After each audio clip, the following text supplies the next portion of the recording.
freezing of account. Akwa Ibom Government slams N50b suit on EFCC. Akwa Ibom State Government has filed N50 billion lawsuit against the Economic and Financial Crimes Commission, EFCC, over an unlawful freezing of its account recently. The state's Attorney General and Commissioner for Justice, Akwa Ibom Government, disclosed this to newsmen in an interview on Friday at the Government House studio, Akwa Ibom State. Other defendants named in a writ by the Attorney General are the Attorney General of the Federation, Zenith Bank plc, Sky Bank plc and the United Bank for Africa plc. NWOC noted that the anti-graft agency had no constitutional powers to freeze the state's government account. According to him, there is no basis even in the Constitution of Nigeria or any other enabling law made by anybody, whether the National Assembly or the State Assembly or any other convention, that authorizes any federal agency or any agency to shut down the account of a state government as done by the EFCC.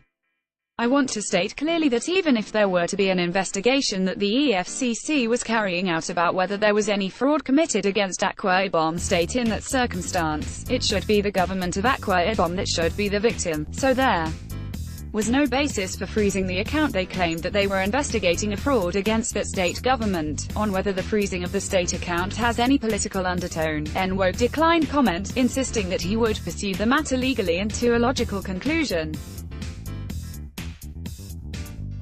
The Attorney General regretted that the state account that was shut down stalled the economic, security and business operations in the state, adding that some prospective investors in the state developed cold feet due to such the singular act, thereby subjecting the state to lose billions of naira. The singular attempt of freezing the account of the state government was shutting down the state.